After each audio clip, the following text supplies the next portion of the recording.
Welcome back to another year, another episode, yearly wrap up. Welcome to Half a Clue movie review, year in review, in which we review the year 2025 for all things movies, film. We're going to be talking about the movies we've all seen. We're going to be talking about our favorites, least favorites, all that stuff. And for some reason, per Ron, we're also going to talk about the movies we discussed on this podcast. I am Blake, and I'm joined by... Hi, I'm Ron, for some reason. I'm Jason. And I'm Miles. Welcome. I'm pretty excited. I always like these videos where we kind of just talk about like 30 different movies in one. Yeah, straight off the dome, dude. Or not videos, podcast recordings. I don't know. I find them fun. I like it to just go through a year and talk about the different things that have come out. It's a fun little exercise, you know? I agree. This was an interesting year overall, too. Yeah, I saw a couple really good movies, some not so good movies. So I'm definitely excited to get into it. Ron, do you have history of 2025 for us? Kind of. So, welcome to our 2025 recap episode. Over the past year, we've taken turns handing each other the keys to movie night. And that simple rule led us down some wildly different paths. And that's what this year became. A reminder that letting everyone take the lead, even Miles or Blake, doesn't just keep things fresh. It opens the door to conversations we wouldn't have had before. So, but before we get into our own picks, we want to start with a simple question. Was 2025 a good year for film? It was an okay one. Don't answer yet. Oh. It was a year full of releases, big expectations, and a wide mix of approaches from familiar franchises to quieter, more experimental work. Some films delivered, others fell short, but taken together, 2025 felt like a year of testing what audiences will still respond to and what kind of risks the industry is willing to take. So let's break things down, then step back to take a look at the year as a whole and ask what it all added up to. So starting off, 2025. Was it a good year in film? Let's talk about the state of the industry, boyos. There's a lot of shit going on right now. For one thing, just numbers-wise, there was a 12% increase in box office sales over this past year, $33.5 billion in total, which a chunk of that I should have written down if I didn't, but was from China. China actually had a really good year. With movies like that, they had an animated Chinese film that did super good. Other films, just like overall, China was a big heavy hitter in the box office. And it's kind of shifting the paradigms a bit. So what about re-releases of films? How are those doing in the box office? Do you have any information on that? I do not. No. Oh. But if I did, it would have been very impressive for me just to have at the ready. But I imagine it's like, there's a lot of streaming services. Streaming's went all over the big year. The big thing that I think everyone was like up in arms about, or at least had some side they were on, was Netflix is buying Warner Brothers. That's huge. That could mean a lot for the industry. Most people were against it. I don't know. You guys have any general thoughts about that? It kind of feels like we're teetering towards a monopoly there, you know? There's almost like an inevitability to it too, huh? Yeah. But would a monopoly in streaming be a bad thing necessarily? Yes. I mean, no, hear me out. How many streaming services do you have just so that you can watch various things that come out, and then you're still constantly struggling with the one thing that you want to watch not being available on the 7 or 8 services that you have access to, right? Buy physical media. Yes, buy physical media, of course. But I'm just saying, when it comes to streaming, being able to have everything all in one place, or maybe not all in one place, maybe all in like 1 or 2 or 3 places, right? But then that's cable, right? Yeah, that's Aren't we just returning to cable? It's different with cable because cable you don't get to choose what to watch. I mean, You kind of choose do. what channel you watch. Yeah, there was on-demand stuff, things like that. It just feels like it's a reworked version of cable. I fucking miss TiVo. Yes, dude. I remember like every once in a while, like when we'd get like Switch services or something, I would have like a backlog of like stuff recorded like on the DVR, and it would be like tragic because I'd be like, oh my God, I have like 3 seasons of fucking, I don't know, Fringe on there that now it's all going to go to waste. I have to watch it all like frantically. And then, once it was gone, it was gone. It was like you just couldn't watch it unless you actually bought it, which is now it's very different. With Fringe, you still can't watch it. Yeah. Because it's like only on different services very rarely. Yeah, it's like on AMC Plus or some shit. Yeah. And it's just like nobody wants that. Oh, I still Exactly. pay for that. I think I gotta cancel that. You see, this is what I'm saying here. So- Why would you ever get AMC When was the Plus? last time you watched it? Oh, you know what Better happened? Call Saul? Yes, but you know what happened? Well, you know what happened was that I accidentally paid for it for like a year after Better Call Saul, and then there was one specific movie I really wanted to watch on there. I was like, all right, I'm going to watch that today, and then I started to watch it, and I had to do something, and I forgot about it. So there's like a 60% chance I'm still paying for AMC Plus. Sneaky. You're welcome. I produced Pluribus. Oh wait, shit, that's not even on. That's Apple. No, it's Apple. No. I Okay, so streaming services are all over the damn place. They're really taking over. Obviously, but now that they're gobbling up like legacy studios like Warner Brothers, that's just so sad to me. It's like Warner Brothers, and the same thing that happened with Fox. Warner and, like, Brothers Disney. been trying to sell forever. Well, but the thing I is, mean, Warner like- Brothers had a really good year this year too. They had like a lot of the bigger films from like Sinners, Weapons, Superman. Those are all Warner Brothers. I remember for the Minecraft movie. I don't think the Netflix thing's for sure happening yet. I think it's looking that way, but I don't think it's 100%. Yeah, I think it needs like happening. congressional approval or some shit too. Hey, it'll happen. But yeah, it's Well, hard to deny it's going that. to get bought by somebody because it's Oh, either it's gonna get bought. It's either going to be Yeah. Paramount that buys them, or it's going to be Netflix. And honestly, with what I've seen from Paramount, kind of annoying. And Netflix, they need a better streaming platform, and they know it. And part of why they're buying it probably is so that they can use the back end of the Warner Brothers streaming platform that is HBO, that works fantastically well comparatively to Netflix's back end. It is, I think for me, the biggest concern, besides just like, less competition, kind of breeds complacency, but like is Netflix has been so aggressively anti-theaters, and that makes me really sad. Like the CEO is like straight up said like, oh, people don't care about theaters anymore, and like, that's dying thing. It's like no one cares about it. Like just go stream. And it's like, fuck you. Like one of the things Zach Krieger, the reasons why he chose to produce Weapons through Warner Brothers was because even though he had a bigger deal through Netflix was not going to guarantee him any kind of like a wide release in theaters, but Warner Brothers was. So he chose Warner Brothers. Now that is one less option that exists. And that means like movies like Frankenstein, which absolutely deserved like a wide theatrical release, had a very limited one. And it made me sad because I watched Frankenstein. Spoilers, it's awesome. And I was like, it's so disappointed that I didn't really get a good shot to watch it in theaters because like, Netflix didn't even bother. They're like, you're at home, just watch it home. It's like, fuck you. I That's gave in because literally the only movie from this year that I watched. I was gonna say I had a prediction that was gonna be the case. Okay, but looking forward to 2026, one international distributor said that you should be optimistic. Things are kind of turning up to like, we'll probably at some point get back to like pre-COVID box office levels. But he says though that we'll like never return to the admission levels that happened pre-COVID. He thinks that era is kind of gone because consumer habits have like completely changed. Do you guys think that's true? Probably, yeah. Yeah, I agree with that.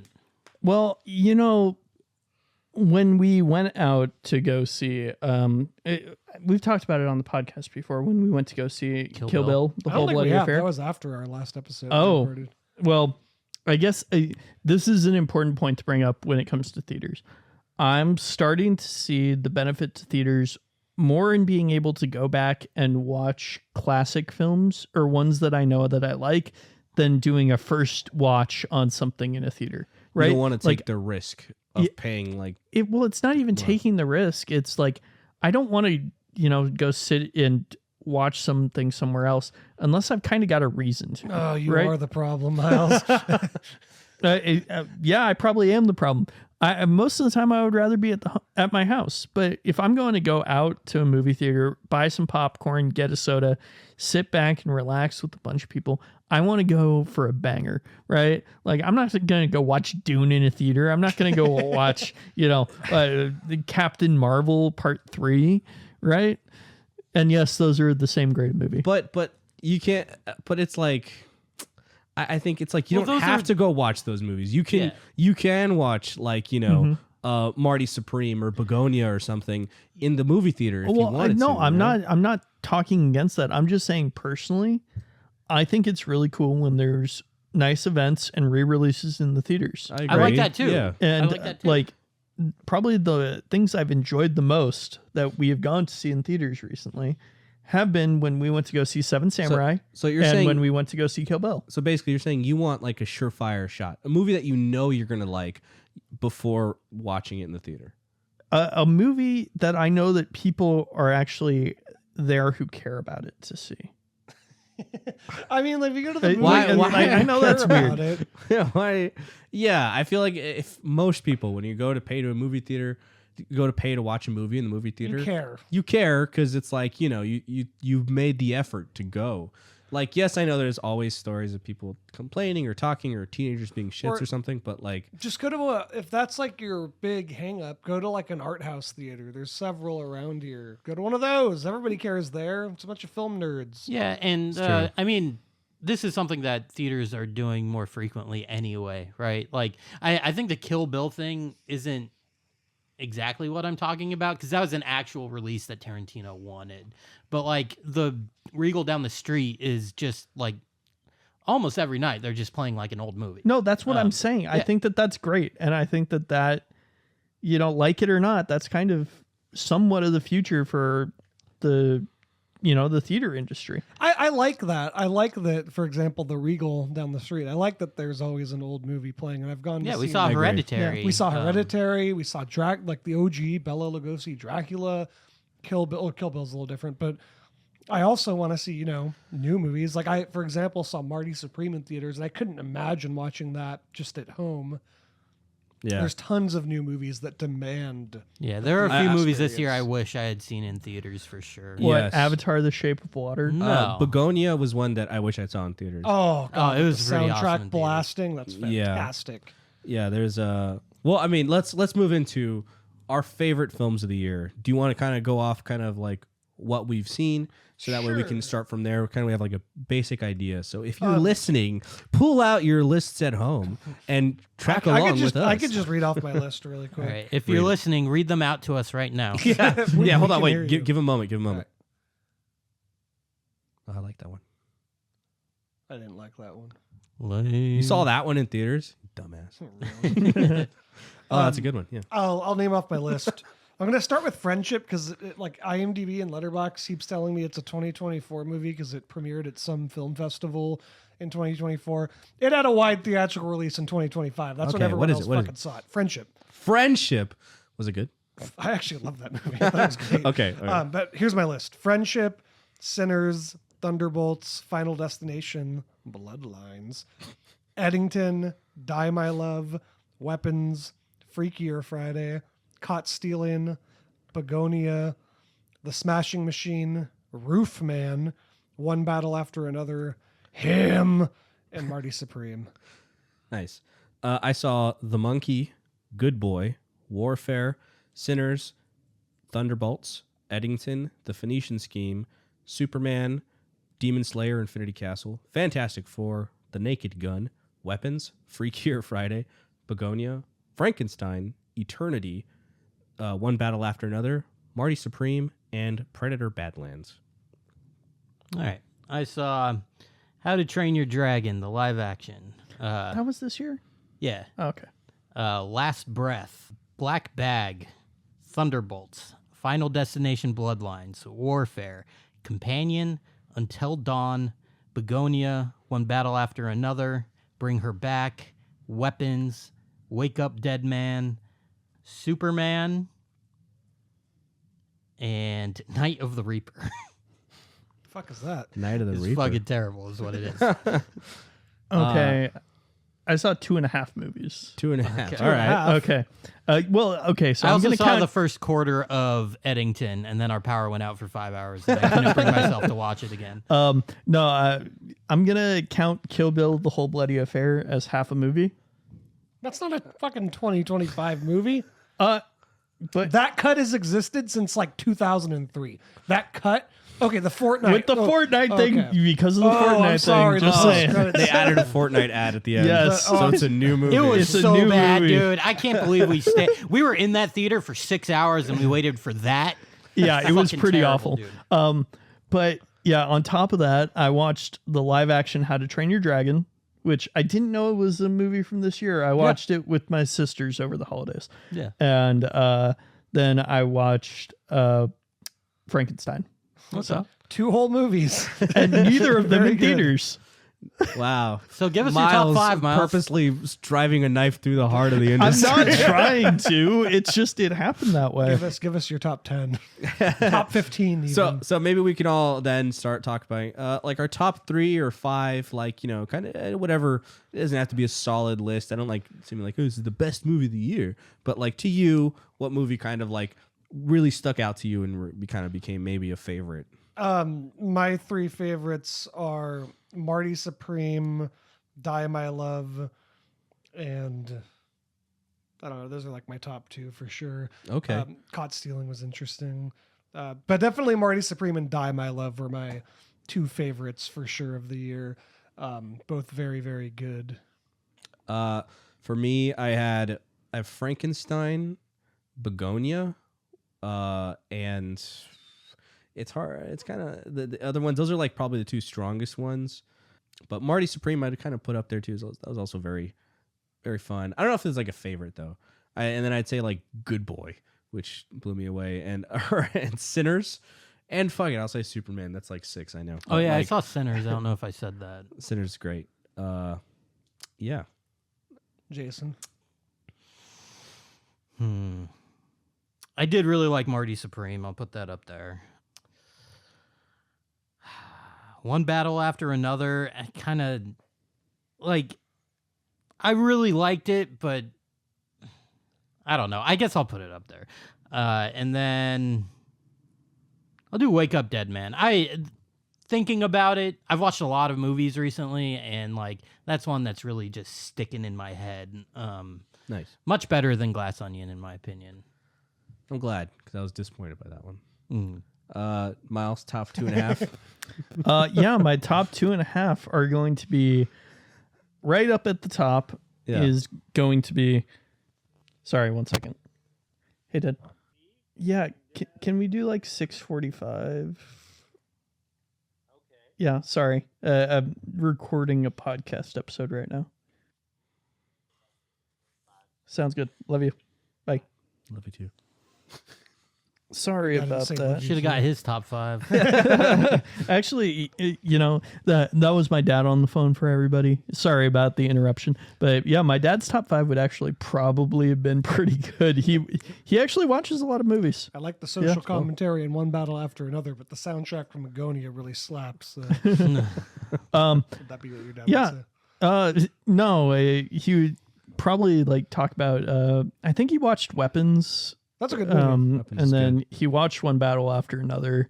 And there was another one he was talking about the other week that he liked.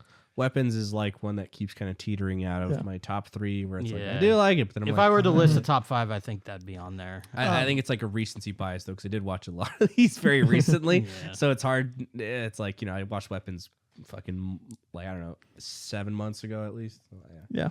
Yeah. I'm disappointed nobody else watched Die My Love. Which one is that? That is the new Lynn Ramsey movie. She did We Need to Talk About Kevin. Oh, You Were Never Really Here. It's a movie starring Jennifer Lawrence and Robert Pattinson.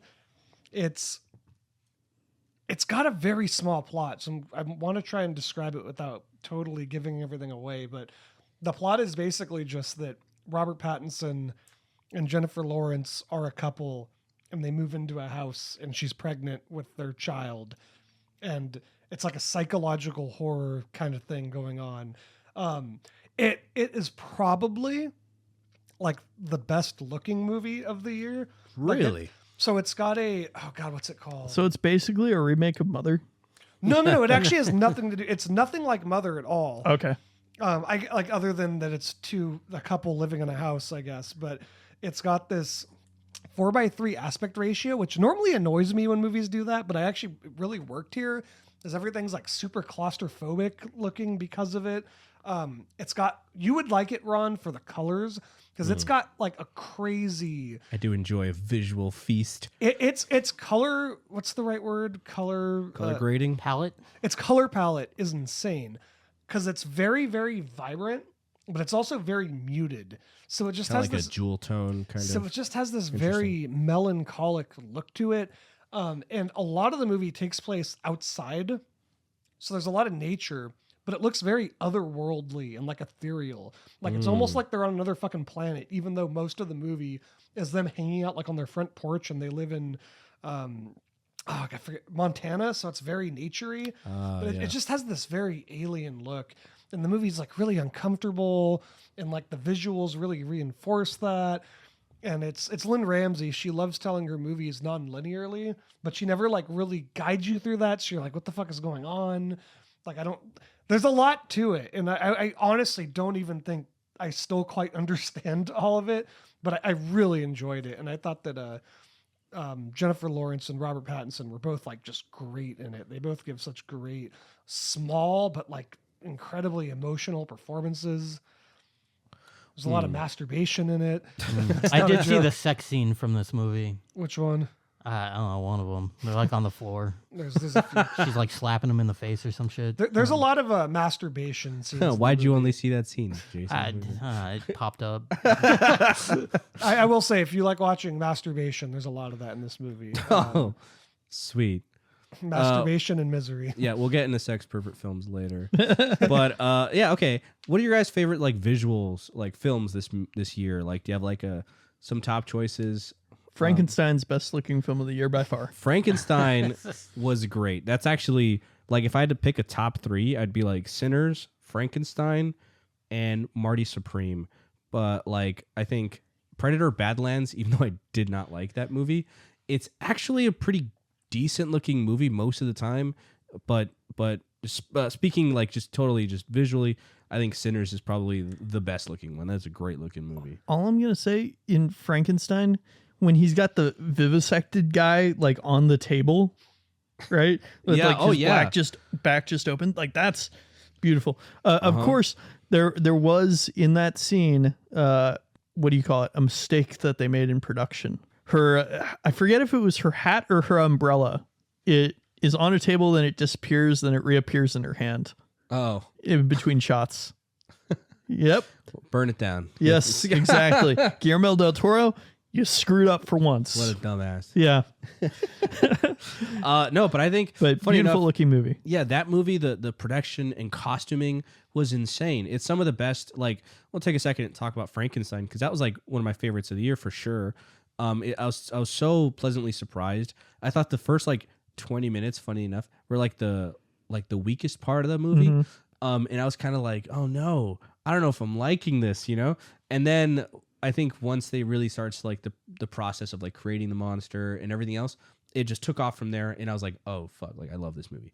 But even the way that it was shot changed, because those like first 20 minutes is a lot of like big wide angle lenses and stuff, which is very unusual for Del Toro. And You're seeing like, it from a childish point of view yeah, a little bit. Yeah. I get that. Now I was like, because I was watching it at first, I was like, this doesn't really look or quite feel as much like a Del Toro film outside of like the production design from like in make and wardrobe and stuff, like especially the coffins, which were like sick, like the coolest looking coffins.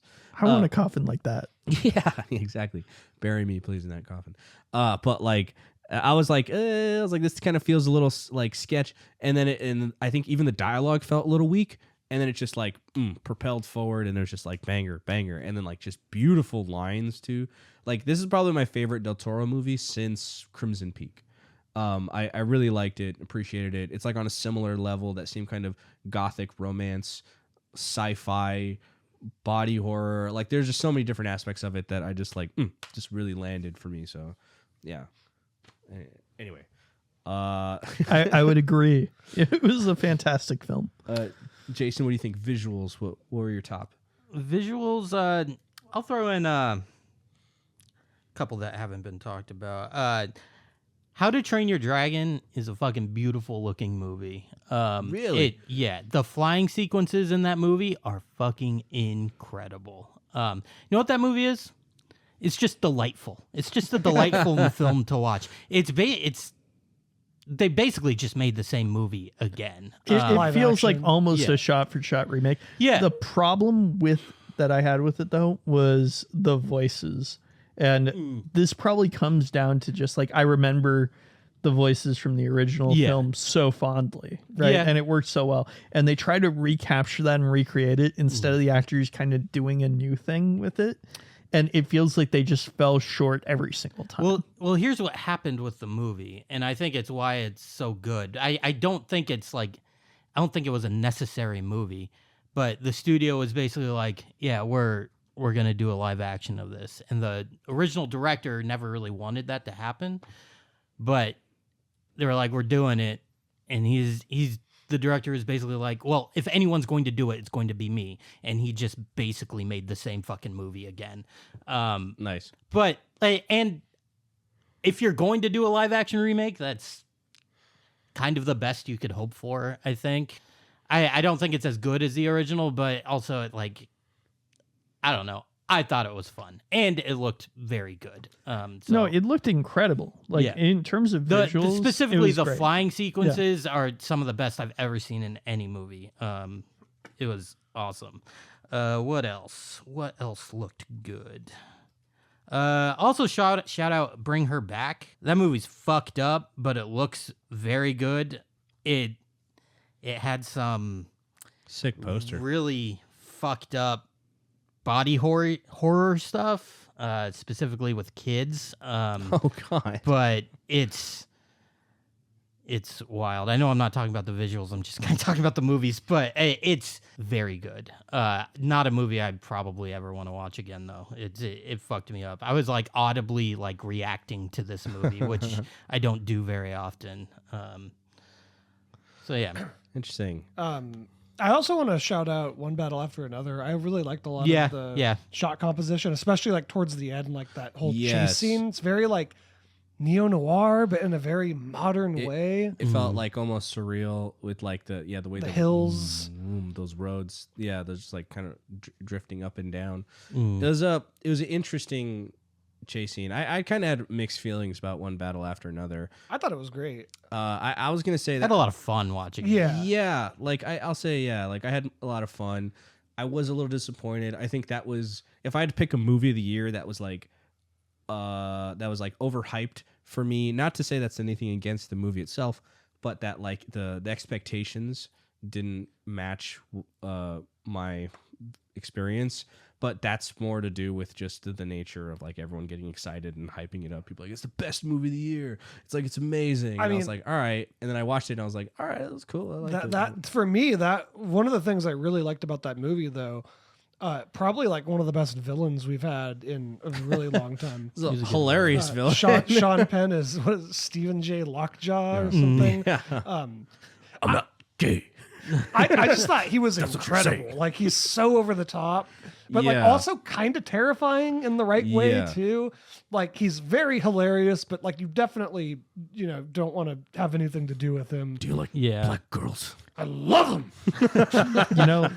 That's the only time he interacts with the main character in the movie. It's crazy. I thought that was funny too. That like they really, it just kind of like you build up this rivalry between the two main characters. They never really. But that's kind of the movie, though, right? I love that. That Leo's character, I forget his name, might be my favorite protagonist of the year, just because like he fucking does nothing the entire movie, and I love it. I saw an interview of him talking about it. He shows up after everything's happened. But I saw an interview with him and he was basically saying the whole time they were like, as they were filming, they're like, should he like actually do something of consequence here? And it never like quite happened. So he goes through the whole movie and he does fucking nothing, but still he's a very lovable and you're rooting for him. I don't know. Should I say spoiler alert? Probably spoiler alert for everything we talk about, by the way. Yeah, we're going to be talking about these movies. The funniest part about the whole Leo does nothing thing was in like the beginning of the third act. there's that part where he shows up to the ranch with the rifle, and You think it's about to go down, I remember dude. fucking thinking because of how he shoots. This is what I mean. It's such a visually strong movie because of how he shoots Lockjaw getting out of the car and putting his daughter in. I was like, oh my God, they're just going to kill off Lockjaw like in a headshot, super anticlimactic. And then DiCaprio just misses. I was like, oh, it's like they totally set it up like he's about to like actually save the day. I don't know. I really liked One Battle After Another. I thought it was really funny. I also liked the whole theme of like basically everyone kind of like sucks too, except for like what's the only like character that actually does anything was the daughter. No, but what's his name? The karate instructor. I forget. Benicio del Toro. Yeah, Benicio del Toro is like the only one who's like capable of anything. Yeah, but even he doesn't really do much. Like he saves Leo by like pretending, or not pretending, but by drinking and driving. I had a few. Yeah, it is a very quotable movie too, which I thought was very fun. You know, I can't bring myself to watch the movie just because of the name. Why? I don't know. It feels so corny. Like the name, One Battle After Another. It feels like I don't know what it is. It makes me roll my eyes every time I hear it. I'm like, oh, God. I will say, like, it is very fitting title for the movie. Yeah. Yes. Okay. And it also goes with the whole concept, right? Like the reason DiCaprio and Sean Penn don't really do that much is it's not really their story. It's like the next generation's story. I don't know. I really like the movie. Yeah. I was kind of speaking with Jason about this earlier, but I have this weird thing where it's like One Battle After Another, Eddington, and Begonia kind of feel like they're all like relative to each other. Like they're very similar. It's like they're all kind of touching on like these past 6 years, like the kind of anxieties, the kind of like weird like social tensions that are out there, like conspiracy theories. But like they're all the kind of general unease that like people have been dealing with these past, like, you know, like really since like post-COVID and everything. But it is very interesting to me seeing completely different directions and like approaches to those ideas, and, you know, and all by like 3 auteur directors too, that are all taking it very, very different directions. We got Ari Aster, we got Yorgos Lanthimos, and now Paul Thomas Anderson. Yes. And it's completely different approaches. And I don't know, I think that's really kind of interesting. That's part of what I love about like art in general, is that everyone's approaching it so differently, and it's all like, you know, it's like, I don't know. Of those 3, Begonia is definitely my favorite. Well, I don't know. Do you guys have like a particular one that you like, or? I think One Battle After Another is my favorite. Begonia is a second favorite, and you never finished Eddington. Yeah. Eddington's on the bottom for me. I have to say, sorry, go ahead. It just wasn't. I only watched like 40 minutes of it, but like, man, it's just so like heavy-handed with what it's doing that I was just kind of like, I don't know, it just didn't pull me in. Yeah, enough. I'll just say off the bat, it's hard to say between One Battle After Another and Begonia. I mean, one, because aside from the fact they're that very different. They're very different aside from the fact that they're very much about similar things. But Eddington, it didn't really work for me, and I saw that with you. Yeah. And I remember leaving the theater, and I bought like pizza pretzels or something, and I was like sitting there eating them, and you were like, "I don't think I like that movie," and then I turned to you, I was like, "Yeah, I don't think I did either." Yeah, it's just like I get it, like yeah. It's the thing is like there's like I was telling Jason too, like the point that he left off on, which is right before the like election, right, is like there's like a good 30-minute window that I did enjoy a lot of that movie. It's like after he wins, like after he goes to like the party to like confront him, to everything that happens like maybe like 10-15 minutes after that too. There's like, that's the best part of the movie for me, where it's like, oh shit, like I feel the stakes, it's very tense, there's a lot going on, and then it kind of loses me again, like similar to the beginning, and I was like, ah, man. It's just why it was for me, it's like up there as one of my biggest letdowns. What makes me upset, again, I haven't finished it, so like maybe I'm talking out of my ass here, but he had like a modern Western script that like he was planning on making it. He actually was going to do it before Hereditary, but then he shelved it and did Hereditary and Midsommar, and then he came back to it and then like added the COVID stuff. And I kind of wish we got the original vision Yeah, it's interesting. The shame COVID is, did ruin a lot, didn't and Bo was afraid also. Yeah, came he out. did. Bo was afraid as well. I was gonna say I actually really like his other 3 movies quite a bit. So this is the first movie he's done that I didn't really care for, and I think part of it was for me. I think I told you this when we left the theater. It almost felt like a discount, like Coen Brothers movie in certain ways, Yeah. and especially the stuff that worked. Like we're not going to spoil it, but like that scene felt very much like it felt like My favorite scene in the movie. It felt like Blood Simple. It felt like No Country for Old Men. There was a very like Coen Brothers stretch, but I'm like, but at the same time, I was kind of like, damn, I wish I was watching like a Coen Brothers movie. Yeah, exactly. So I don't know. It's just a lot of it bored me, and a lot of it was funny, but just the same thing over and over again. So keeping on that trend, then I guess, or maybe this you've already answered it, but like, what was your biggest letdown of the year? Maybe films that just fell short and kind of disappointed you overall. I could start off with Predator: Badlands, which I already kind of went on a rant early, like last month, but like that movie, I was like, I really wanted to like it. I love the Predator films, even some of the bad ones. Dan Trachtenberg did a great job with Prey, and I've heard really good things about Killer of Killers. It sounds like that movie is what I was looking for and what I wanted from a Predator film. So then watching Badlands kind of, I'll say, kind of switching things up. I think I'm in the minority. Most people seem to enjoy it from what I've seen and heard, which is like, that's fine. It's just it didn't really fit the bill for me of what I wanted from a Predator film. And secondly is Naked Gun. I really wanted to like Naked Gun. I want to support comedy films. I want to support like dumb parody films and everything. But it just really fell short compared to what like Naked Gun being such like a staple of that like of like parody films. Like it's such a good one. And it felt like this might be I don't know. Dumb question. Leslie Nielsen, was he still in it? No, it's Okay. Liam Neeson. Yeah, he died a while ago. Okay, that's why I was like, wait, they're remaking they or redid a it. sequel? They did it's technically like a sequel / soft reboot, but they have Leslie Nielsen. No, no. Leslie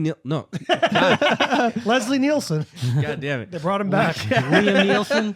Liam Neeson came back and he's replacing him. And I like that because Liam Neeson's funny and he kind of fits the bill of like Leslie Nielsen was more of like a straight, like, serious actor before he started doing those comedy films. So I was like, this kind of perfectly. I think Nielsen does have like a comedy timing, but he just didn't have as much like fun or charisma as I think like Nielsen does. Cause I mean, he's one of those like generational actors. Oh yeah, so no, it's he's tough. able to play like the dumb schmuck so well. He's Yeah. perfect. He's probably, I don't know, one of the best ever to do it. I put him up there with like fucking like Chaplin or like fucking Buster Keaton and shit. Like they're just so Dane Cook. good. Yeah, her Dane Cook. But like whatever. It's like, so that was really disappointing to me. I wanted to like it more than I did. There were some jokes in there that like did land and I thought were funny. Some of the running jokes were, I think, really goofy and worked. But for the most part, I think it lacked like the inventiveness and kind of like, I don't know. There's a lot of really clever and like funny, like just even visual gags that really land in Naked Gun. And I feel like they were there. It came short. Basically it. Yeah. So anyway, I don't know. Any biggest letdowns, I Blake? didn't really have anything that like let me down super hard. I don't know, Jason. No, I guess Eddington. I'll talk about a movie I watched today. This was straight up. I was like, I'm just gonna pick a movie from 2025, randomly click on it and watch it. So that's what I did, and it's called Last Breath. It's a story about deep sea divers. It was like a true story. James Cameron. No, a different thing. They were like working. James Cameron does that because he's rich and doesn't know what to do with his money. And I feel like it could have been like a really good like hour-long short because they do the same thing that Warfare does, where it's like they do like the real time aspect, but it only lasted the disaster that they is portrayed in this movie. It only lasted like 45 minutes, and so everything else just feels like padding, and that was kind of annoying to me. It's an hour and a half, and like it felt like there was only 45 good minutes in this movie. So I'll say that I was mildly disappointed by that. You were really looking forward to that one. All year. Yeah, Real quick, Woody Harrelson's in it. He just sits in a room for Oh, it's the one whole of those movie. movies where they get someone mildly famous. He does a little more. He like actually acts and stuff, but Was he good in it? he was fine. Everyone was fine. Simu Liu's in it as well. Oh, okay. the guy from. Shang-Chi. Yeah. Oh, okay, cool. So Jason, I think you're the only other person who watched Warfare, right? What did you think about it? Because I really liked it. That was almost like a best surprise for me, where it's divisive, and It's I very totally divisive. understand why. Yeah, I don't think. I think there are certain people that will Misinterpret. always just be upset about a movie like this. Yeah. And that's totally fair. You could have your opinions. That's totally fine. But I think technically it's one of the best movies of the year. Dude, specifically the sound design in that movie is incredible. It is immaculate, dude. Like, there's no music outside of the very opening scene, which really isn't connected. It's diegetic, I think, where it's like in the characters are listening to a song, Yeah. rather than like But outside. from that point on, from the time the title shows up on screen, it's in real time. There's no music. Everything you hear is everything that's going on around you. It's very intense for a movie that, like, I don't even think you see an enemy combatant get shot in the whole movie, which is very extremely grounded. Yes, and it's very much completely from these characters' perspective. Yeah, I thought it was good. I enjoyed it. There are some, like, probably my favorite parts of the movie is the show of force sequences where they have the jets come through and they don't do anything. They don't blow anything up. They just fly over and like we're here. Yeah, and also just kind And of it's kick so up a shitload of loud dust. and like It's one I really wished I saw in the theater. yeah, honestly. that's one I Because wish I saw in theaters. Just a pounding like adrenaline rush. Like I was watching it at home just on the TV, and like I think I was doing laundry, and I don't know. I saw recently there was a meme.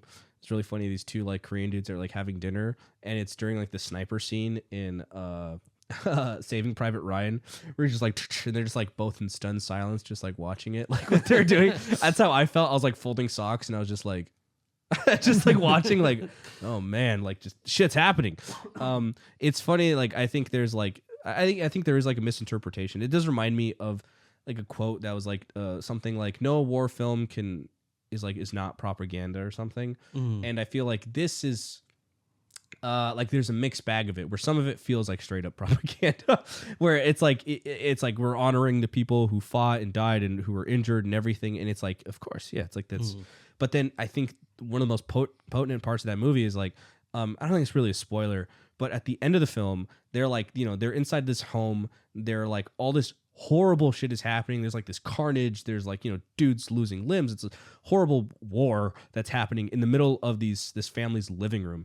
And then once they leave and you see the family just like come out and they're just like looking at what is left of their home. Happened? Yeah, it's like they just show up in the middle of the night and all this crazy shit happens, and then they just leave, and then they're just left with it. And the same thing happens when they zoom out and they show the town and like all the people start coming out. And I feel like that's the most important thing, when it's just like a lot of it just leaves you the question of just like, why did this happen?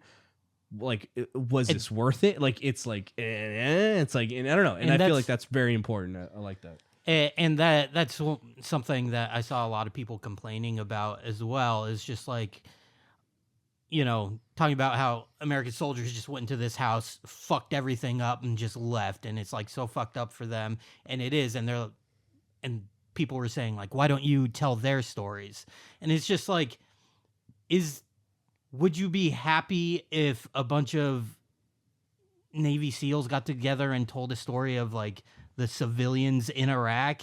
No, people wouldn't be happy about that. So you can't please everyone, but this movie is very stripped down. Like, you don't know why they're there. You don't even know the characters like motivations for being there. Like, but I think that's fitting. That for me is telling a bit, at least just a sliver of their story too, where it's like the shit just happened to them and they're just like reacting to it, just like what? I don't know. I liked it. I understand why some people would. Okay, moving on to a movie that at least 3 of us have spoken about, or at least have seen. Blake, Marty Supreme. Yes. Actually, and after that, can I do a quick Safdie showdown hour? No, I'm just kidding. Quick Safdie showdown hour. Showdown. We could talk about, well, before we all talk about it, I just want to bring that up because it's an interesting year because the Safdie brothers, who did Uncut Gems, Good Time, and a few other movies before that, famous for working for each other, they broke up creatively. They don't work together anymore. Boo. And they both had solo features this year. Both came out this year, which is so cool. One was Marty Supreme, and the other was The Pounding Machine. I think it's a called The smashing machine. I just thought that would sound funny.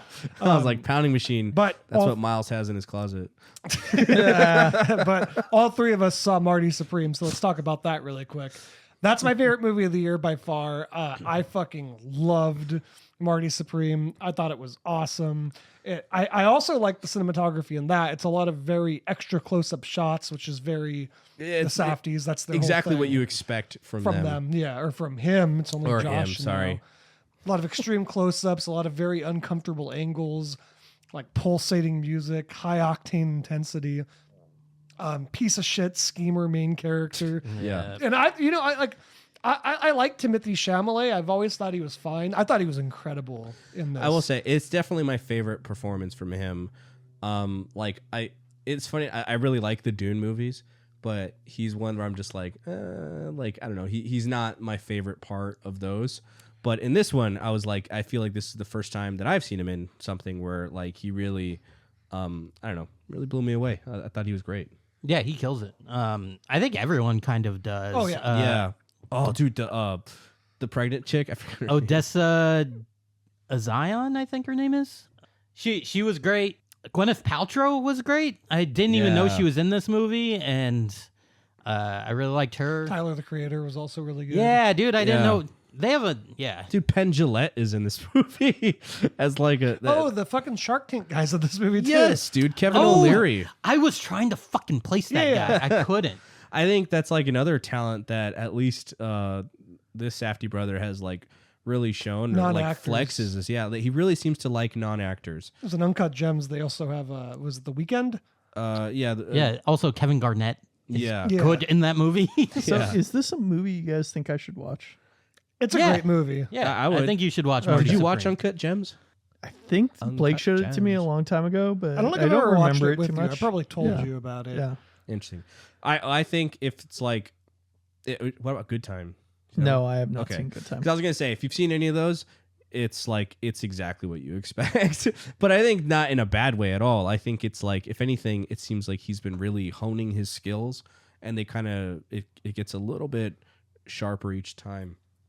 I think it's like that's what's great about Good Time is it does have like a really raw, intense feeling to it. Marty Supreme does seem like a guy who's been at work at this for a while. That might even actually be what I like because honestly, of the duo movies for both of them, Good Time is still my favorite. I think it is that rawness of Good Time where it's a little imperfect, but I think for the subject matter, the intensity, It's and kind the of perfect pacing, for that. Yeah. It's perfect. It's like, oh my God, just watching Robert Pattinson like lie to people for an hour and a half is exhilarating. And now we can watch, Timothée Chalamet lie to people for 2 hours in a little more of a cinematic, cleaned up way. But I don't know. I just thought it was so much fun.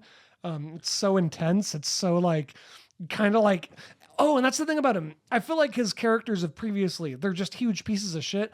And so is Marty Mauser. Is that his name? Yeah.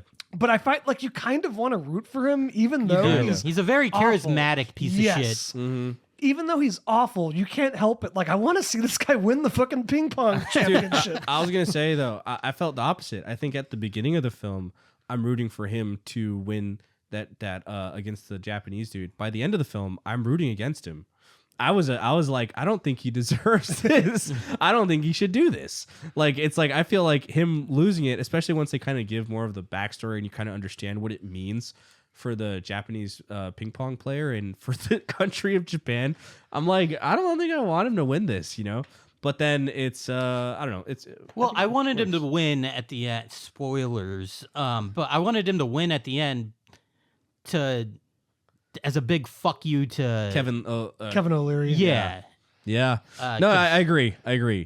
But that's what's so great about it is there's so many like mixed emotions. Yeah. Also, this. what a bizarre like climax to the movie where it's like something that doesn't even matter anymore. I mean, it only matters emotionally. It matters to him. It matters to like three yes, people. That's what I'm saying. Is it's like it's not the world championship. It's like it's like something that matters to three people. But it was like probably the most exciting climax of the year. Yes. I loved. And the soundtrack was fucking phenomenal too. Okay, so I want to highlight some of the best soundtracks this year because this year I get to do my Safdie Brothers showdown. Oh, I'm sorry. Okay, well we'll jump on to that next. So next we got the Smashing Machine. Okay, so I also watched the Smashing the Pounding Machine. The Pounding Machine. Okay. It was good. I'm just going to come out and say it. Marty Supreme is the far better movie. But I also respect Benny Safdie for doing the Smashing Machine because I almost get the vibe. I don't really know what their drama is, but I almost get the vibe that maybe Benny Safdie is like, hey, can we do something like completely different, please? They're both sports films, I think is interesting. I was going to say they are very different movies, but they both... And both biopics. But they're both biopics about a athlete who is obsessed with being number one and can't handle being number two. Like that's actually the premise to both movies is that we start out with someone who's like the best at what they do and they lose. And the rest of the movie is them like desperately trying to like reclaim their title. But they're very different movies other than that. And while I think Marty Supreme pulled a lot from Uncut Gems and Good Time, I thought this movie actually pulled from their lesser known movie, which is called Heaven Knows What.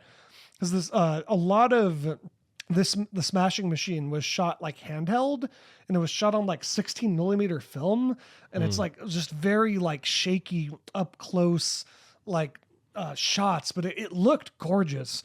I liked how it looked a lot because it looked at, depending from scene to scene, it either looked like you were watching like an art house film or it looked like you were watching like behind the footage from like the 90s or something.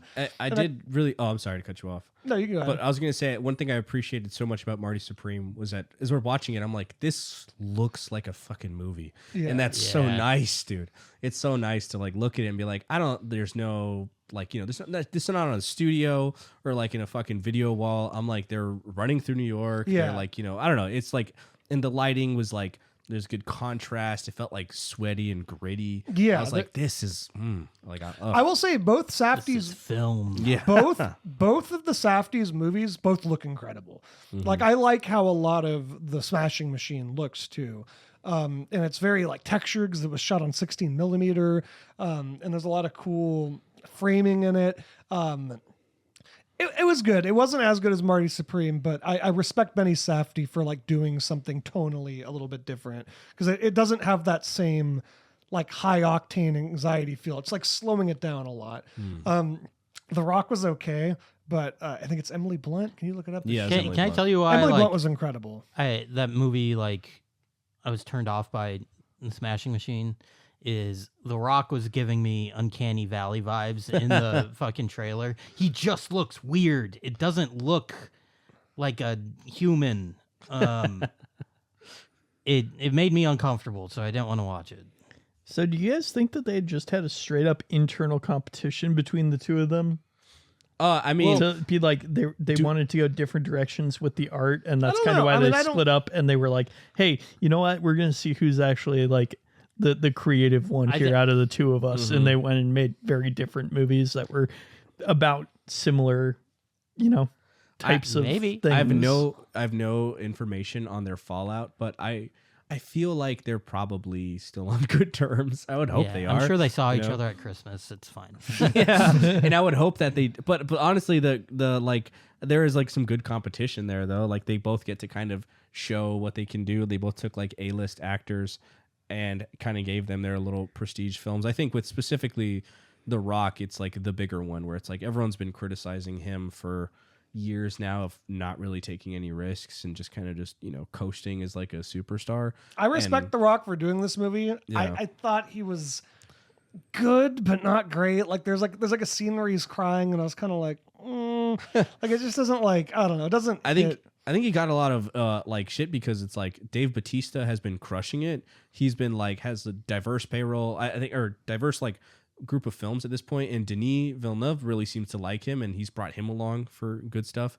And then John Cena, who is now like James Gunn's dude, and he's shown his diversity and like his funny. acting chops. Yeah, He might be he's the funny. best like acting comedian in Hollywood. He's hilarious. He's very funny. He's super likable at this point, and like I don't know, it's like so I think Dwayne Johnson was really kind of feeling his like his prestige slipping away, where people started like giving him a lot of shit for his like Fast and Furious appearances, his contracts, like everything with Black Adam, and like this DC. actually felt like a very meta choice for him, because like the movie starts with him like, I'm number one, I'm on top, I'm a badass, and then he gets the fucking shit kicked out of him like within the first 20 minutes. So I was thinking about that, how everyone criticizes him for like he can't lose a fight, or whatever. So like, this is a very meta choice for him.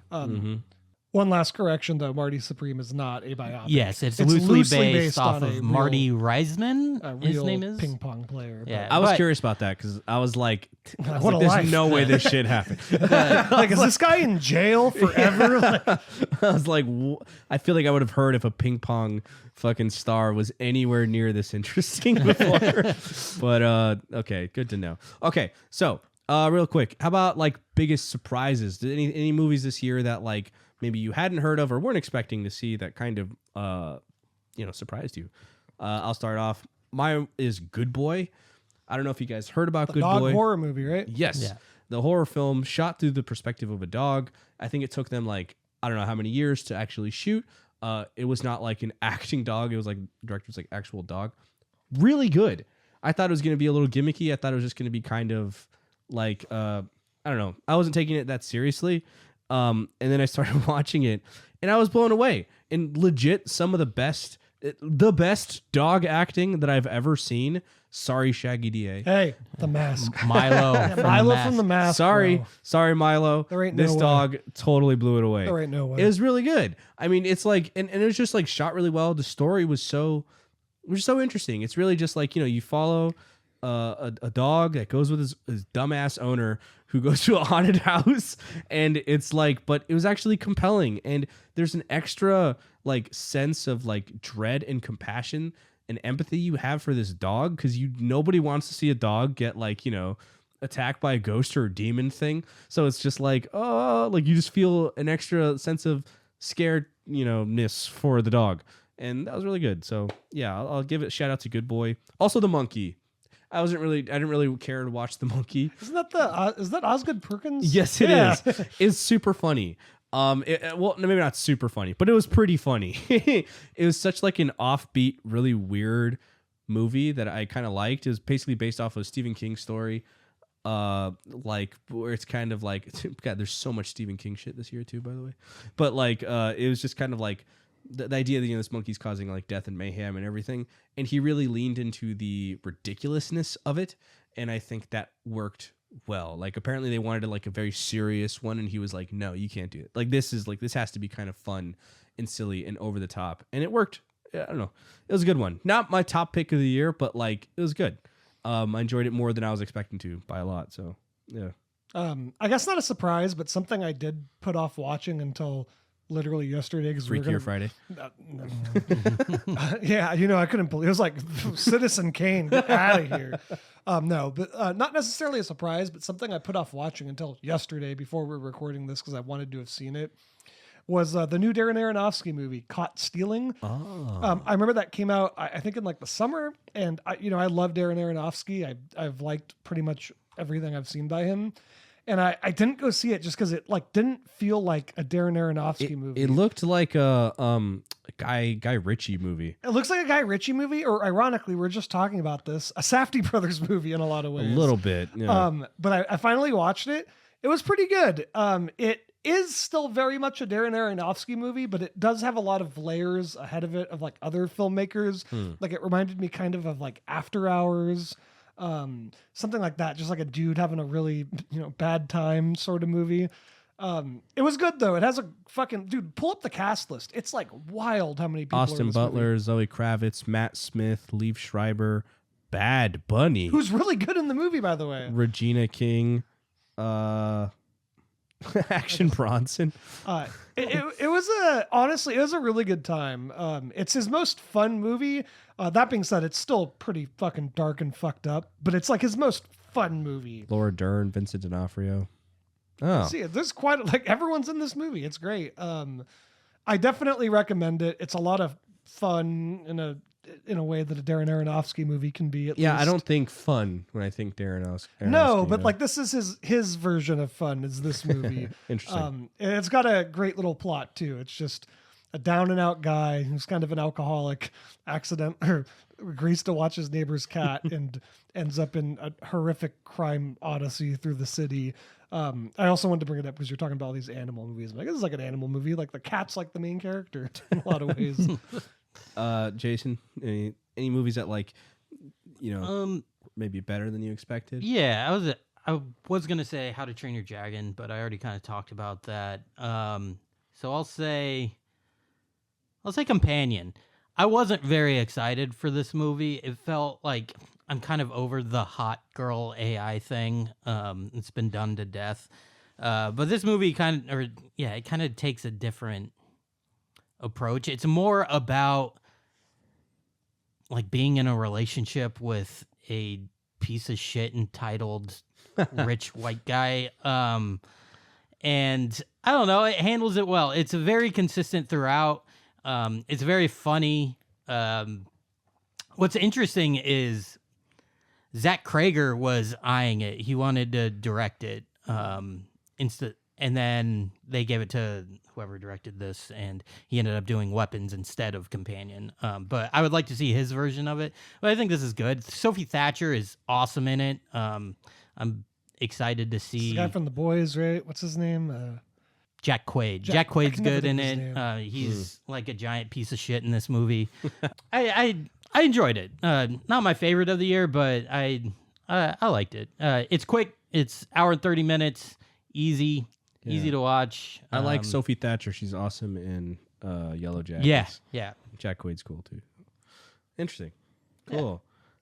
Yeah, I just want to give a shout out to movies that met my expectations exactly, and that's like The Phoenician Scheme and Marty Supreme. I was like, Phoenician Scheme was exactly what you expect from Wes Anderson movie. I'm surprised you didn't watch that one, Miles. I haven't watched it yet. I've got it right there. I just haven't. I haven't been in the mood to watch it. I don't know why. It's a good one. It's not. It feels like a disservice to say like, oh, it's kind of like a paint by the numbers, like because it's like he gets a lot of criticism. People say like, oh, he does like the same movie, but I'm like, I really don't think so. I really think there is something fun and unique about each of his films, and I think this is the best example without him anything necessarily. He's not breaking the mold like at all, really. Unlike I think what was his last one? Asteroid City. Asteroid City, which Honestly, I think was a lot more inventive and fun. Asteroid City left me worried about his films, like his new films. Like he gets more Wes Anderson-y with every film, and I feel like he kind of went over the edge a little bit with that one. That felt peak Wes. Well, Anderson, it felt like over the top Wes Anderson. I liked that Asteroid City a lot, though. Still, honestly, The French Dispatch and Moonrise Kingdom are probably my two favorite of his films right now, just like thinking back. But his strongest film's probably Grand Budapest or maybe Moonrise Kingdom. Phoenician Scheme to me feels like a really solid like middle ground. Yeah. Like you want to watch a Wes Anderson movie, but it's maybe not the one you've seen a million times. Mm-hmm. Phoenician Scheme is a great one. So it probably will fall into the same kind of area as the Grand Budapest, where it's a strong film, where it's not leaning too heavily one way into his stuff. Maybe. I know Grand Budapest is a favorite for a lot of people. It's up there for me, honestly. I like it more than Moonrise. But I enjoyed it a lot, and I think Benicio del Toro was like felt like right at home as like a Wes like protagonist, and probably my favorite Michael Cera like performance in like a while. I don't know, since like maybe this is the end. He was fucking awesome in that movie. He was so funny, and like I don't know, his whole character was like my favorite part of this movie. So yeah, He was good in Shout out Molly's to that game. movie. That was in between those. He was good in Molly's game. I'll agree. Playing, allegedly. Movie that met my Maguire. expectations until Dawn. I thought it was gonna be mid as fuck, and it was mid as fuck. Like, why make that movie? It was fun at times. It had some good deaths. Oh, also just to highlight this movie that I haven't heard anybody talk about, but Rosie saw the trailer. She wanted to watch it, so we watched it. It was Eternity. The concept was very interesting. It's a romantic comedy. Basically, Elizabeth Olsen's character, she dies and goes to heaven, or not to heaven, sorry, to the afterlife. In the afterlife, she meets her husband that she was married to for 67 years, and her first husband, who died in Korea like right after they got married. So she has to choose then her eternity to spend either with her husband she spent her whole life with, or the one that she never had the opportunity to. And it's Miles. It's kind of a fun concept. Yeah, that is a cool concept. it was yeah. Miles Teller and Caleb Turner, who is he's one of the punks in Green Room. That's the only thing I know Is him that from. the one with the punks in it? Yeah. Fuck yes. Yeah. And then I don't know. It was like it was like a really nice round like romantic comedy where it was funny. It was like sweet. It was shot well. The concept was like kind of fresh. And it was, I think it was executed like kind of exactly how you would want it to, to watch a movie like that. Like it was kind of perfect for what it was. One of our friends hates that movie. Who? Kamats. Wait, what Why? movie? Eternity? I don't know. He's just like, don't watch it. It's terrible. Oh. It's really not. I mean, it does have some dumb conceits, but that's just like a romantic comedy. Like, it's like I like Miles Teller a lot. So yeah. And it's funny because it's like the other guy who's not Miles Teller. Everyone's like, he's so handsome and charming, and he waited 67 years for her. So it's like, how are you gonna like pass him up? And then Miles Teller, but they also try to act like Miles Teller isn't handsome. Like, I don't know, it's kind of dumb, but like it's a fun one. I like that. Well, there's like a controversy with Miles Teller way back when Fantastic Four came out, because like you don't remember this when the Josh Trank Fantastic Four movie came out? They heavily photoshopped Miles Teller to make him look more handsome on the movie poster. No, I don't remember that. Well, it's because he's got a little bit of his face isn't like perfectly symmetrical, and in 90% of projects they cover up. He's got like several facial scars that they almost always cover up. I don't know if they did in Eternity or not. I think he's a handsome guy. Yeah. I think it's like, funny enough, looking at the poster, they definitely touch up his face because you can't really see any facial scarring. Interesting. Okay. Probably one of the last broad things here was like, I just wanted to highlight this was a year for really good soundtracks, in my opinion. Yes, it was. Begonia had a sick, like I don't know, like a weird kind of soundtrack.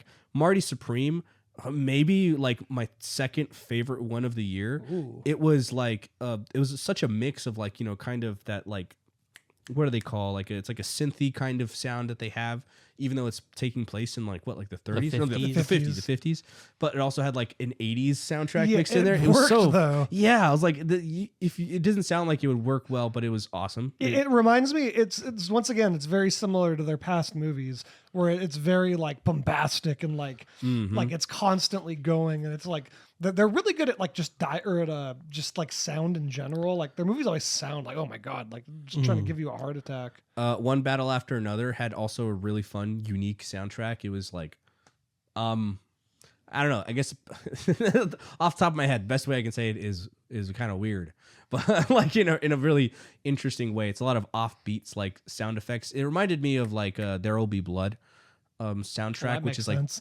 like I know, right? It's weird, like clicking sounds almost. It also adds to like that pace. The momentum of this film really carries forward, and a lot of it is through the music. My favorite has got to be Begonia for soundtrack. That's another Yorgos staple. Is his movies are very like personal and small, but like the soundtrack is so overbearing. Huge. Yeah, it's very loud. My favorite's Warfare.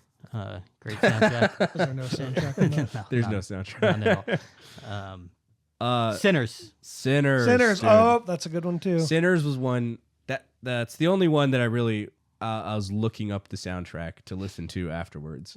Yeah, I was like, I want to like hold on, let me hear that like what is it, that the song when like the Irish guys like da da da da da da da da da, like It almost turns into a musical at times. Yeah. It's- not expecting that. you No. know? That's a very genre heavy movie. Yes. There's a lot of things going on. There's like the it's just like it's sweating with so much atmosphere, about that movie. That's what I loved about Great it. set, maybe the best set dressing. Like it looks very good. Yeah, Like the barn, the outfits, it's just a good like period piece. it's clean, dude. Like, I don't know what to say. Like Michael B. Jordan hasn't looked like cooler than like he looks as cool. Very as few he's people ever have looked as cool as Michael B. Jordan looks in that movie. Yeah, With, like it's the fucking full dope. suit and everything. Yeah, dude. And there's two of them. Yeah, I know. There's So- two Michael B. Jordans in full 19 or whatever year that's considered suits Yeah. with guns. It's like, oh yeah. Yeah. Oh, with his like his little tooth thing. It's so cool. Okay. Also, now- cool name, Smoke and Stack. Come on. Oh yeah, Come dude. on. I thought that had to like again because like the reference to like blues and jazz and stuff. Yeah. Like it had to be a reference to I think Howling Murphy, or it's like Smokestack Lightning is like I was like that has to be a reference to that to be awesome. Anyway, so films that are now we're looking forward to for 2026. This is a new year coming up. There's a lot of movies that are coming out. Some of them I think there's a lot of blockbusters that are coming. It feels like we're pretty stacked blockbuster wise for the first time in like a while, It's like there's like that backlog is kind of really starting to land again from whether it was COVID or the writer's strike. They're all kind of coming into fruition right now.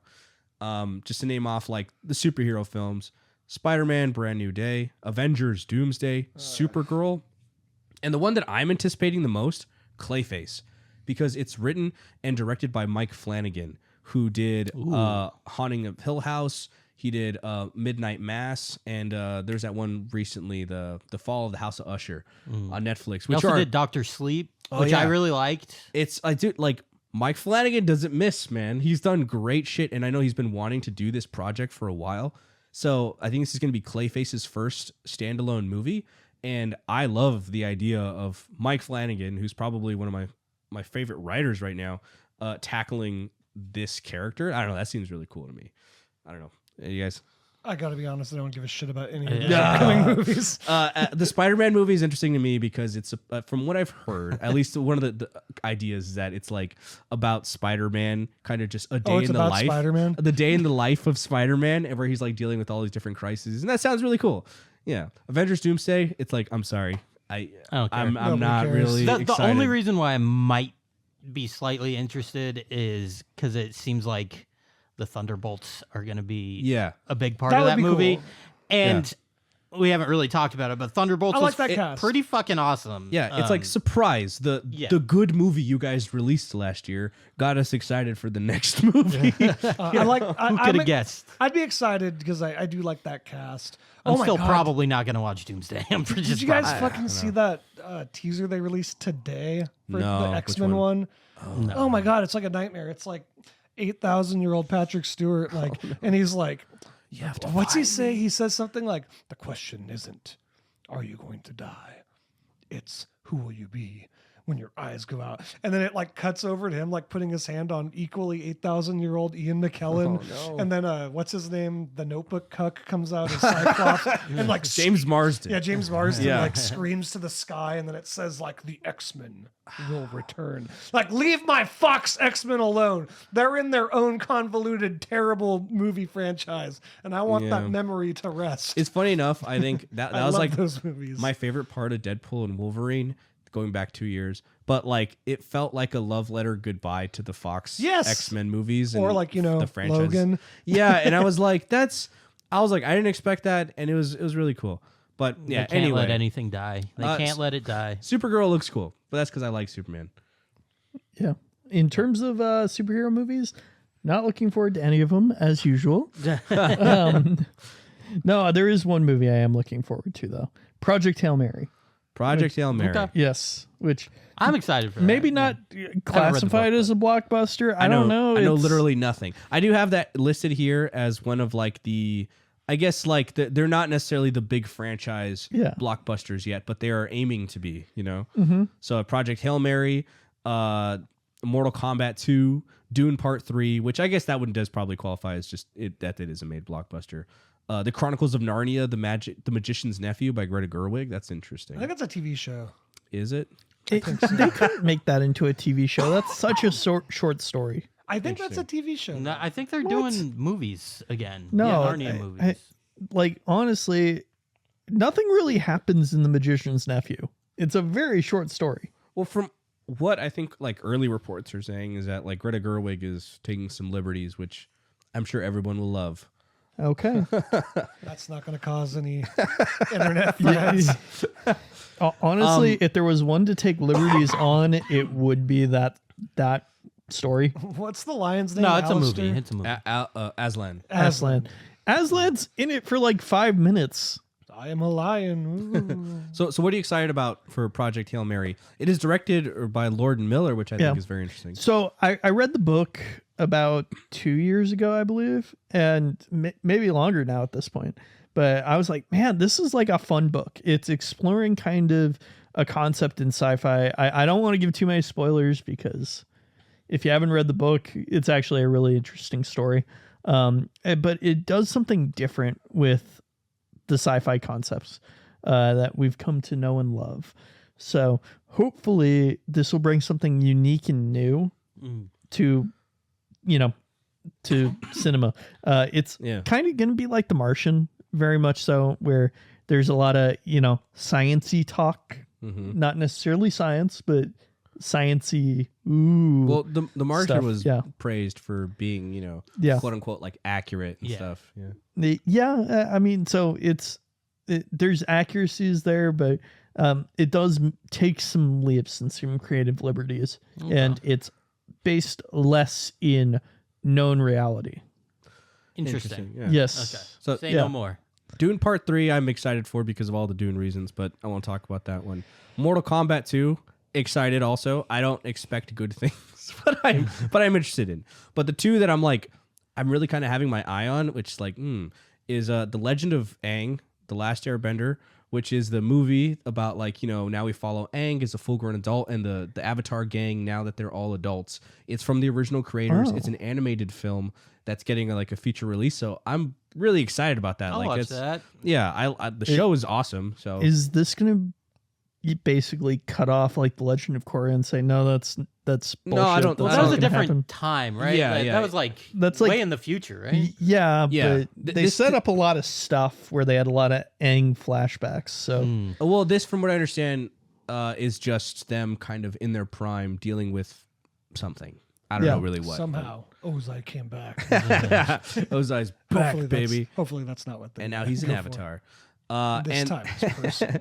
And the other one is Masters of the Universe. If you just told me a Masters of the Universe movie was coming out, I would not give a shit. But And that's where I stand. yeah, but it's going to be directed by Travis Knight, who's the lead animator and CEO of Leica Studios, who gave us Kubo and the Two Strings, Coraline, Paranorman, and the Box Trolls and stuff. So, and it's written by the same guy who wrote most of those movies and a few other folks. But that's interesting to me. That I'm this guy has a really good track record. I'm very interested to see what he can do with this really wild concept, because I'm Masters of the Universe feels like peak cheesy cartoon stuff for me, up there with I don't know, was it the Lion-O and those lion people and stuff. It's I don't know, that could be cool. I know there's a lot of lore and world building stuff there that exists, so that could be an interesting one. That could lead to maybe another new franchise that hopefully is is a little more intuitive. All right, next we have our big auteur-led blockbusters. Those are the films that are being the audience draw is more for the creative behind it rather than just the IP, which is nice. So we got Robert Eggers' new film Werewolf, which I'm very interested in. That it sounds dope.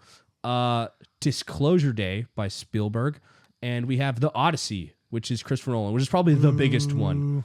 Yeah.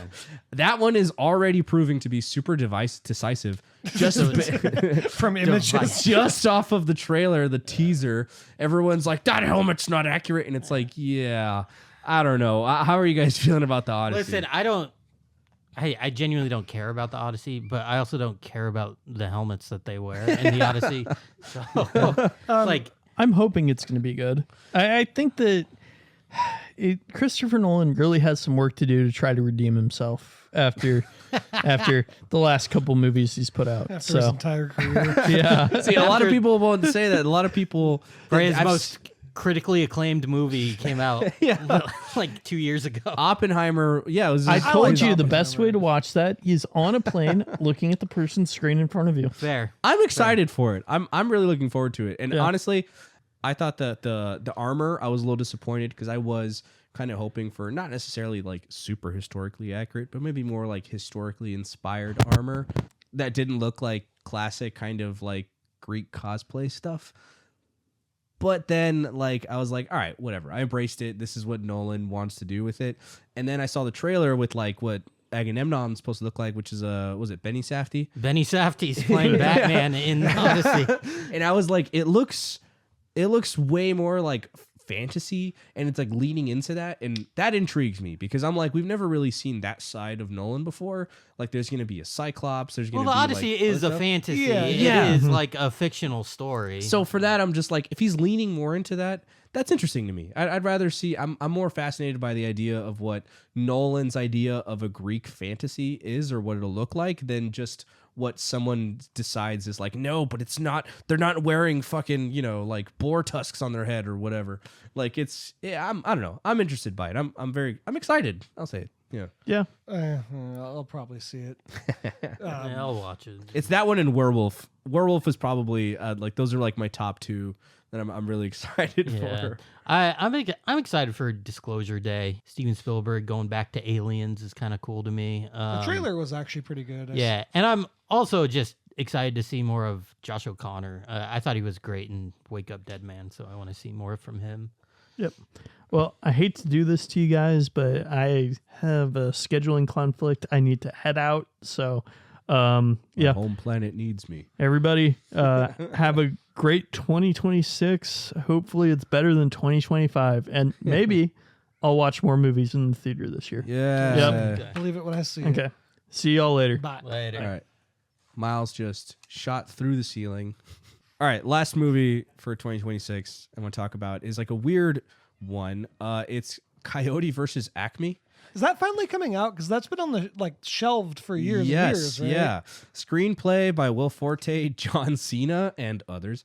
But yeah, the idea that like the coyote from like, the Coyote and Roadrunner cartoons, Looney Tunes, is like suing Acme, and it's like, a mix of live action and animation, and I don't know, that just sounds very fun and unique and interesting to me. I'm excited to see how that comes out. And yeah, it's been like in limbo for like forever apparently too. Well, I think it's already been made. Like they shot it, they Yes. edited it, they just pulled it. Like this goes back to like maybe 2020. It was quite a while ago now. Yeah, so I'm But I don't that's know. allegedly actually coming out this year. Allegedly, we'll see. Hopefully, yeah. I do have one movie that is also allegedly is coming out this year, but Oh. we'll see. I think it's very possible it could be the year after, but it's the new Nicholas Winding Refn movie called Her Private Hell. The only description available is an edgy, hypnotic, and unhinged thriller based on an original story that promises lots of glitter, sex, and violence. That's like 5 of his movies. I could have told you that. But hey, he hasn't made a feature film in 10 years now, actually, because his last feature Wow. film was The Neon Demon, which was 2016. He did make Too Old to Die Young and Copenhagen Cowboy, but those are both miniseries. That's interesting. Wow, has it really been that long, huh? But he did do two miniseries and Nothing Too of Old to note Die since Young. then, If you huh? haven't seen that, that's like every episode's like 2 hours. So I've heard nothing but terrible things about that. Really? No, I'm just kidding. You talk about it all the time. I love it. It's a great show. Watch it. Great, fantastic. Okay. All right. So that's 2025, I think. And well, now I think we're going to do a quick little segment just talking about the movies that we've spoken about this year on this channel.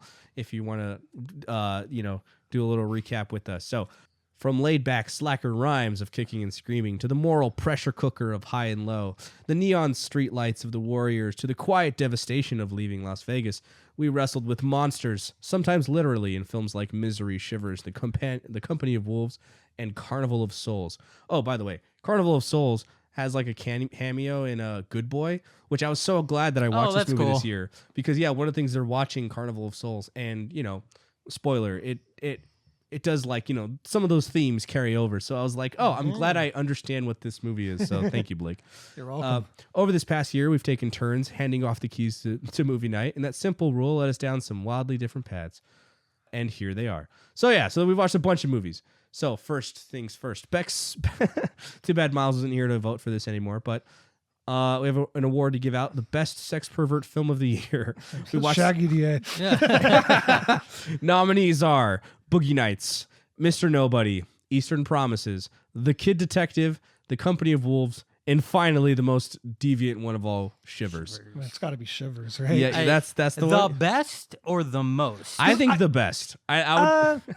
The best would be Boogie Nights. But I don't then. think Boogie it's not Nights- really. I don't think it's a sex pervert pervert movie, movie. though. No, funny enough, it is the one that's like it's straight up about the porn industry, and yet it's the least perverted. I also don't think The Kid Detective's Yeah. that much of a sex. I mean, there's a sex pervert in it. but, Yeah, like, that's the I don't think that the makes driving There's also a force. sex pervert in The Boogans. Yeah, It's true. I'd say Eastern Promises. That's my vote. I really like The Company of Wolves. That's like one of my favorite Yeah, newer that was movies good. I've seen. That Well, was good. Let's move on to that one then. So, what's the most memorable film for you this year? The movie that kind of stuck out to you, or the one that you kept maybe thinking about returning to? Because we watched a lot of good movies. High and Low for me. High and Low. Yeah, that's one like I think like once a week. Like I should rewatch that. Yeah. That's probably fair. Yeah, that's probably my answer too. That's a great movie. For me, Kid Detective. Great movie. That's like one of my favorites. Probably biggest surprises, or not necessarily a surprise, but I just it's one that like I didn't know much about at all, and was so delightfully engaged in. And I think that's similar with Carnival of Souls, where I just knew nothing of it, and I'm really glad I watched it this year. So those two are my picks. Any updates, changes, or opinions? Any movie that you saw this year that you decided, you know what, I like that one better, or man, that one didn't really hold up for me. I like The Mummy even more. Miles doesn't like The Mummy. Unbelievable. He says Brendan Fraser is not charming in it. That's crazy to me. That's such a wild statement. It's like in particular, it's like he's so damn charming in that movie. I don't know. I wish I'd seen Matchstick Men. That was one of the few I didn't get to. Oh, you didn't watch that? No, You just watched that. I wasn't on that episode. Yeah, that movie's good. It's fun. Kind of sad, but I like it. I think Eastern Promises is one where it's like, yeah, funny enough, I think I like that movie much more now than I did when I first saw it, and I did like it when I first saw it. Obviously, I picked it, but fun Christmas movie for the whole family. absolutely, yeah. I wish I was on that episode. I wasn't on that episode. I went to a Kings playoff game. I was so upset with you. How Russian of you watching hockey. Yeah. All right. So that was the year in review. This was a great year, I think, overall. Like, Yeah. What am I supposed to say? What am I supposed to say? I don't know. We're wrapping it up. Any last thoughts for the year of 2025? You Looking picked back, the Shaggy DA. I did. It was funny as I was going through our picks, and I really kind of solidified how few picks we had. I had 1, 2, 3, 4, 5 picks, and Only one had of them fucking 4. I know Jason had the least with 4. Miles had the most with 6, and me and Blake have it tied at 5. Yeah, sorry, Jason. All right. One of those picks was definitely one of Miles's picks was definitely for you. Well, I'm Which starting one? off the new year with a pick. So listen to next week's episode if you want to hear it. Yeah, good for you. I already forgot what you picked. It was a bizarre movie. It's I think it's the Shaggy DA again. It's Shaggy Yeah. DA again. They made a third one. There's another Shaggy. Yeah, he gets married or something, which is weird because he's married. Isn't he and- married? Yeah. He's He is already already married. The Shaggy Wedding. The Shaggy marriage. Yeah, well. Thank you guys for listening. This year was really fun.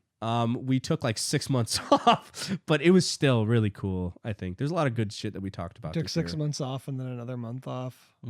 Yeah. Still have never watched Sunshine. Still never watched Sunshine. I watched Sunshine. I watched Sunshine. I liked Did you it. watch Sunshine, Blake? No, but that's not why you guys didn't Interesting. record. Interesting. Yeah, see, that would have been his 5th pick. He would have leveled out with everybody else. Fucking Well, unbelievable. Miles would still be number 1. Yeah, Miles just had more picks than anybody else. You know, that's actually because he took Jason's Sunshine pick. He did. No, what happened was you took my Sunshine pick. With love. Yes. Oh, yeah. No, yeah, that's more accurate. Well, Yeah, but then I said, Jason, what would you like to pick? And then Miles was like, I have something right away. And then what did he pick? I think he picked the Kid Detective. No, it was Armageddon? No, it wasn't. Oh, the Armageddon. Boogans. The Boogans. Yeah, because you 'cause jumped we were into doing- Halloween. Because Okay. it was right before Yeah. October. Yeah, it would have been Jason, which means that Jason would have had in place of what Stargate had, because then it would have been, Yeah. interesting. Really got fucked this year. Well, it happens. Well, you get your next pick, so. Actually, Miles called. He said he really wants to talk about his pick first. How mad would you be if that actually happened and we actually rolled with it? Stargate 2. I'd quit the show. Well, thanks for listening. 2026. You guys made it all worth it. We will try to be more consistent. We promise. Please like and subscribe. Jason's putting down his life savings on that one. For the All love of God. All $4. $4. We are destitute here. Your lack of likes and subscribes. I'm not trying to guilt trip you guys, Do it. but I can't even afford to put my kids through school because of you. Yeah, if Ron has children, 8 of them. I have so many and none of them get fed because I feed them based He on doesn't how even know many, where they are right how now. many likes or subscribes. He's just like sit home and watch Stargate. Miles doesn't feed his cat because of this. All right. Well, thank you guys. Thank you. Any suggestions, please let us know. He said that like Neil Breen. Thank you. I've got your pills. That's not even his line. huh? Clean. It's all It's clean. It's Oh, what's that? Is that? Oh my God! What are you doing? It's clean. It's all clean. He's like throwing cans over her head. Okay. He has a new movie coming up. That should be an anticipated movie. Oh, yeah. It's like I'm so far behind on his movies. his last couple ones haven't been that good. I mean, like even like by his standards, like they haven't been that good. But his the trailer for the new one was like, ooh. Okay. Oh, man. We're going to have to turn off this like sound mixer recorder thing that Miles usually does. Let's hope it doesn't like catch Yeah, fire. or something. Hopefully. Yeah. All right. See you All right. soon. See you. Bye. Bye. 2026. Bye. Next week we're talking about Stargate, just so you know. Yeah. Oh, yeah. Next is Stargate episode that's being uploaded. Woo. Bye.